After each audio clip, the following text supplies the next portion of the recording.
time for another garden walkthrough. We're middle of October. I didn't do a lot for fall planters this year. A little bit of aster and bok choy, which I'm really enjoying the bok choy. I think it's cooler than cabbage, honestly. We haven't had a lot of cold nights. Last night was 40, 37 in that ballpark. So I have cut back some annuals, not these guys. I did also take some coleus cuttings. I'm gonna try again to overwinter them. I'm not really successful in that. I have a cat who's only a year old and she gets into everything, which I'm not used to because my older cats were always very well behaved and didn't get into anything. And I don't think they're gonna make it with her around because I also have a lot of houseplants. But in the meantime, we'll enjoy the outdoor gardens for what they are. A lot of change has happened lately. I've been really busy, motivated with the cool weather. Espalier did get removed. I'm not missing it. I do feel that it's bare, and I know I've been toying with moving the hydrangea standard over there, but I think I really do like the structure where it is. It's a little close to the house, but I can live with it. I fear it would block too much view over here if I did move it. So for now, I think Japanese maple, I don't know, I might plant it in the ground. I might overwinter it in the pot again, but I think that'll be a nice centerpiece. I had tried to keep the sedum as like a continuation of the border planting, but it never really does well here. It gets a lot of shade from the big elm back here, which is really showing the damage from that late spring storm we had with the broken branches. And it's crooked, leaning. I would kind of like to have it removed, but also kind of don't want to lose a mature tree. But back to the sedum, that's going to go, not just because it was diseased this year, but I don't think it's enough impact to stay. And if I do move the Japanese maple there, I'm thinking clematis would look really nice to grow along the trellis back there, because I don't really like it bare. And over here, I did have some zinnias, marigolds, the annuals that were over here. I just cleaned them up this week. I couldn't take it. They were so covered in powdery mildew. And my sweet husband mulched up the leaves for me already, which I did try to avoid having leaf mulch last winter, but it's free. I can't get enough pine needles. There are some along the edge, and I will try bringing those into the back of this garden. But for now, the leaf mulch I think will really benefit. And I also built up the soil. I got 2 yards of 50-50, which is a loam and compost blend. Not the cheapest stuff, but I've needed it here and then in the back as well. So I'm really happy to have that extra bulk, even though I do need to build up the quality of the soil in the back. This little dahlia is like a sleeper. All summer it did nothing, and last month it started popping, and now I'm amazed. It's just beautiful. And I did a really poor job of wintering over my tubers last year. This one was planted new this spring. I will try to winter it over. But it's just darling. It's so lush. It's the same as one back there, which bloomed way back in June, which is kind of funny because you would think this gets more sun being in the front, but whatever. I can show you the shady spot too. I did finally rearrange, like I said I wanted to, all along. A lot of these heuchera I don't think will stay, but they kind of just got tossed in, and that's a heucherella, the green one back here. So I rearranged the astilbe, and I did move the seducer and the white one. So this is a pink astilbe, if I'm not mistaken, like all the others from my parents. This was the unnamed hosta from a friend.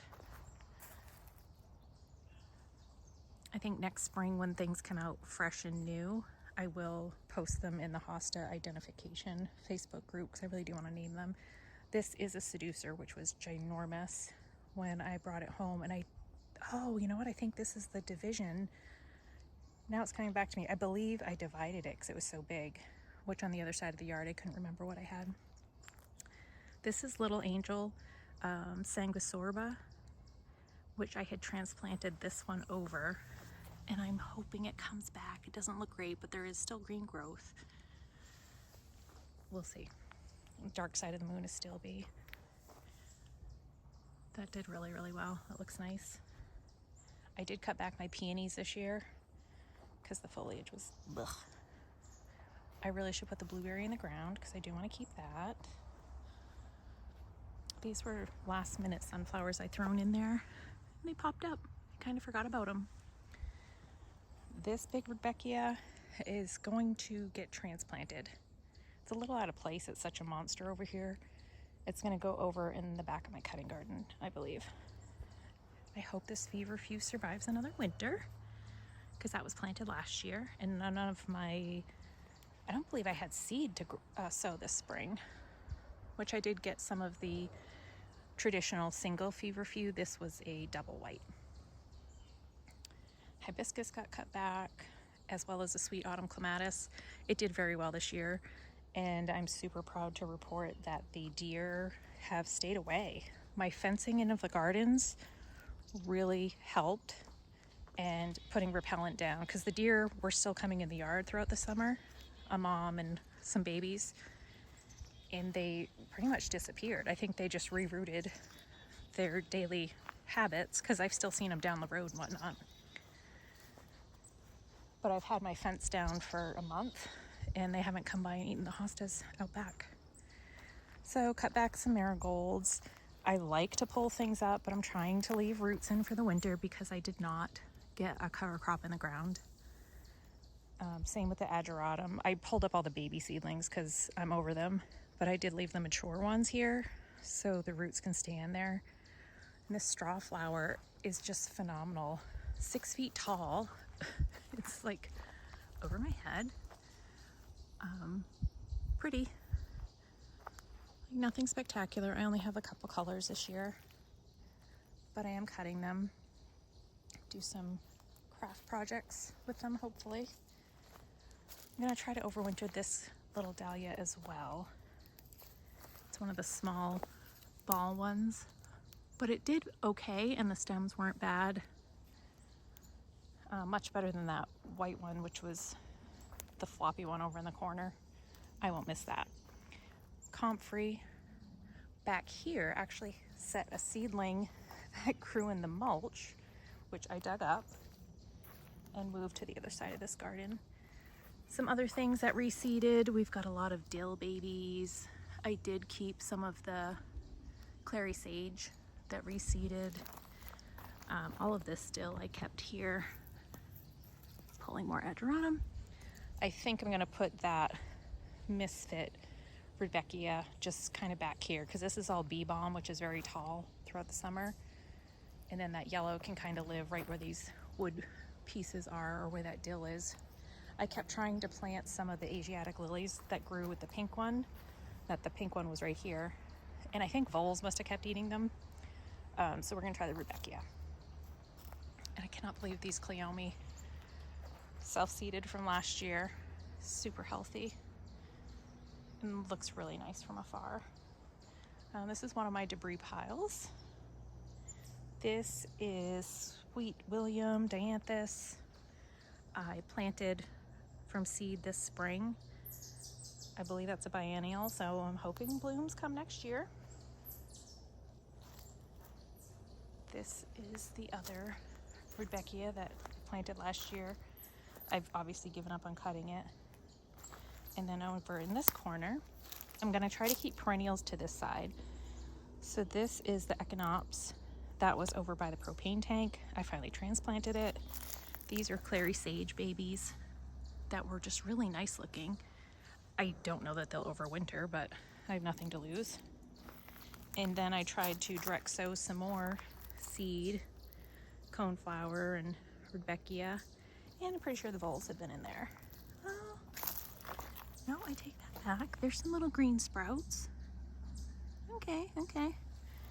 We'll see. If it survives, cool. If not, whatever. I'm gonna mulch the bare spots with the ground cover. all of my perennial geranium did get planted in here. So I'm hoping that'll be a cool pop next year. Over here, kind of the sloppy corner still. I mean, better than it was, but I did put that comfrey seedling. So this is the self-seeded comfrey plant. Super huge. I do need to water it because I just threw it in there last night when I was out cutting things back. So kind of a misfit garden. Beautiful hydrangea. I'm so happy to have that. I lost my nanny this year, and this was a shrub that she had given to my parents when they had moved into their house, and I'm super happy to have it because I am a hydrangea lover. My mom is not. Some other additions over here. This is a hosta that I dug up. I'm pretty sure it's the Crosser Regal, one of the many divisions that I have. I just was kind of over it and just threw it over here. Didn't really put soil around it. Probably should. Just like I should probably amend this soil a little bit for the Solomon seal. I know it's a rugged, prolific plant, but I do enjoy it and I don't want it to go anywhere. That Deutzia, every year I say I'm going to move it because the butterbur hides it. And I forget about it. Butterbur's not happy because it's been super dry. I mean, it's ready to go to bed. And that's okay. Oh, you'll see some boxwoods. So I've had these boxwoods all season, and they're just little ball boxwoods, very cute. I like them quite a bit, and I wasn't sure what I was going to do with them. I really was thinking of having them flank my front walk in pots, but I'm trying to minimize the plants I overwinter. So I tucked one in here because I think that will be nice to have some green in the winter. Many of these, well, majority of this stuff dies back except for the grasses you can kind of still see. These were the hosta that were eaten by the deer kind of early on, so they've never looked great. The voles have found their way all around the yard too. Joe Pye weed. This pile of twigs is the other, oh, good gravy, what is the name of it? The lime green shrub that's over here, down there. I transplanted this one from the memorial garden. Aurelia, there we go, Sun King. Fingers crossed she comes back next year because I think that lime green would look nice. Behind it is still that dead looking twiggy astilbe. It's kind of funny how every year you learn more and you keep moving things. Woo La La is very happy to be in the ground. I can't wait for that to fill in. This is the other boxwood shrub. I'm guessing I will have to move it eventually if Woo La La lives up to its potential. I don't have the heart to get rid of this container yet. It's just kicking on and I'm so proud of it. This coleus is very misshapen. I should have pinched it earlier on throughout the season. I did take cuttings off of it, one of which the cat tore up while I was just gone.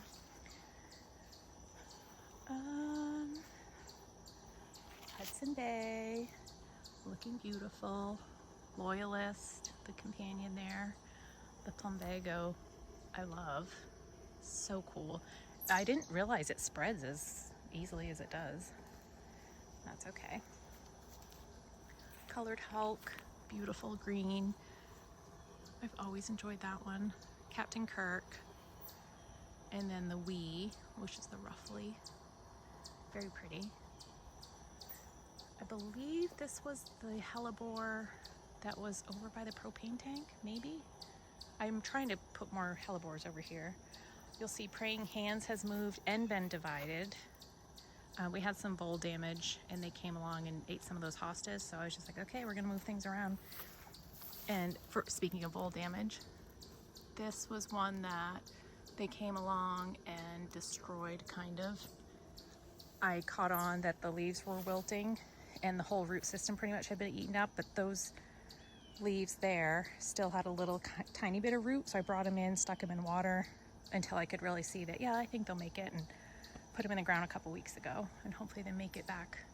You'll see a lot of plastic stakes because those are things that I'm like, well, I don't want to forget where they are, but I'm not 100% sure they'll come back, so they don't have a permanent stake. I did move this pulmonaria, also from the Memorial Garden. I kind of want to enjoy that more, and it did not, this one I had tried transplanting over by the propane tank and it was not happy, too much sun. I don't know why this is not as dark either. Maybe it's just because it's winter. This is the chocolate shogun. We'll see. Another Hudson Bay. I did a lot of maintenance over here. I dug up the rest of the traditional, like, wild black-eyed Susan, Rudbeckia, whatever you want to call it, that has always grown over here. I let a few seedlings stay, and of course it's self-seeded all over the place. Dug those up. I just have a bucket full of them. And same with up by the apple espalier that was removed. I dug up a bunch of Rudbeckia from there. And this primrose, which filled out this entire area, is just spreading everywhere. So I had to remove a bunch of that as well because we just needed some breathing room over here. Amsonia moved. It had been on the other side of this Aurelia. Couldn't really see it because the Aurelia is getting bigger every year. Over here, the biggest missing blank piece was the rest of that Cross Regal hosta. It was my oldest hosta. I've had it the longest, and that thing just grows and grows and grows, whether the deer eat it. I just can't. And it kept looking very dark green to me. It used to be blue. So because it wasn't a color I wanted here, I said, forget it. Divided it and moved it. If it survives, cool. But I didn't want to get rid of it completely because it is, you know, has history and sentimental. This was another one that I wasn't really impressed with. The variegation didn't shine a lot this year. This is the One Last Dance, or one of my One Last Dance, I guess. This is the one, it was my June, that the voles had eaten. Oh, you little turds. I even put down some of the, oh, good grief. I even put down some of the systemic tablets to try to keep them out. They're just monsters, so I'll throw some biotone and tablets back in. They really like that one. It's fascinating how they really develop a taste for certain ones, and I just don't think I'm gonna win, because June I have replanted multiple times. The Abiqua drinking gourd isn't putting a lot of size on. If I remember correctly, it's a slow grower. That's one of my no names that I've had forever. And this is another no name, like the boring one that I feel like everybody has growing on their foundation. This little twig obviously is not Adiratum. This was mouse ear because the voles started to eat that, and that was the only little piece that I could save. The plant itself is okay. They just started eating the edge of it. And mouse ears really is another one that spreads quite a bit. Oh, I think this is really my favorite one. The Brother Stefan, or Stefan. Stefan sounds better to me. It's just gorgeous and so large. And this one, the Hope Springs Eternal. So I had the deer fencing up all summer, left it open one night after a garden tour, and they came through and nibbled certain ones. That's why there is a little bit of deer damage back here. This is Snake Eyes hosta, so this is new. I've had it growing in a pot up on my deck, or I should say below my deck with my other houseplants, and it did beautifully. It's just gorgeous. I love it. Fingers crossed it survives here. I bulked the heck out of the soil, put like bags and bags of compost and planted it in that because this has always been a very low spot in the garden. Here's the original mouse ears. I hope that Snake Eyes survives because it also is huge, so I think I'll be able to divide it as well. My trench that I kind of have built a little better infrastructure for spring flooding, rains. I've been trying to build this up so more of that soil I had picked up with the dump truck came over here. A little more than half, I would say, ended up over here because it really needs to be built up, because you can see how the ground is mounded, basically. My septic is over here, and then it kind of tapers off to the rock wall. And I want to be able to see these plants that I end up putting over here a little bit from the driveway. So in turn, all of these little cuties that have been here all summer that I moved early on are going to get transplanted more to the front of this bed, but we'll do that in the spring. I don't want to disrupt too many things right now. I think that hellebore would be very nice since I moved that out as well. And my Jacob's ladder, I toyed with moving it.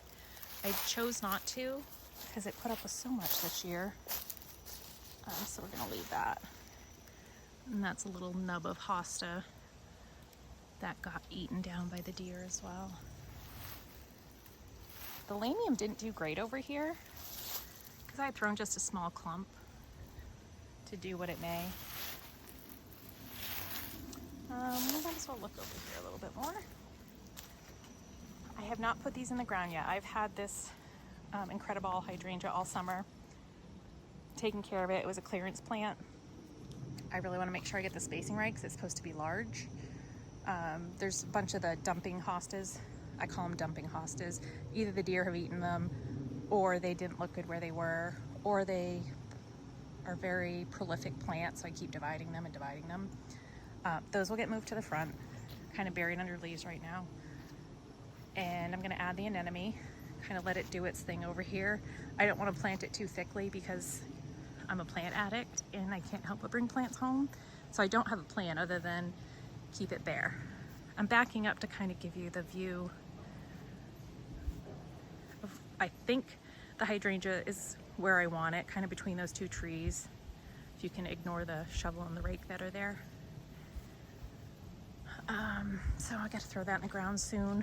I want it to get a little established. I kind of wanted my husband to cut this pine tree that's right here in the center, the one to the right, down all the way.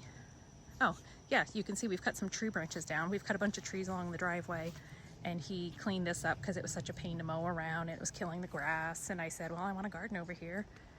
I really want this tree gone, the evergreen anyway. This branch really needs to go. I need to buy a pole pruner though, because the canopy up at the top is fine. It's large. Ooh, that fall color. But all these lower branches, every year I'm like, they come down in storms or whatnot. So I've got to pole prune that, get rid of it, because it just looks obnoxious sticking out there. And then once it's gone, maybe my husband will see that this evergreen probably doesn't look great since it's growing literally right next to the trunk of this maple. And that's not great. Can't be very healthy and strong. Oh, here's the Crossa Regal. I got one gigantic plant, two gigantic, and the third. 3 large divisions off of that one spot along the rock wall that the deer have eaten the last couple of years. Memorial garden, yes, I'm embarrassed by it. I completely neglected it.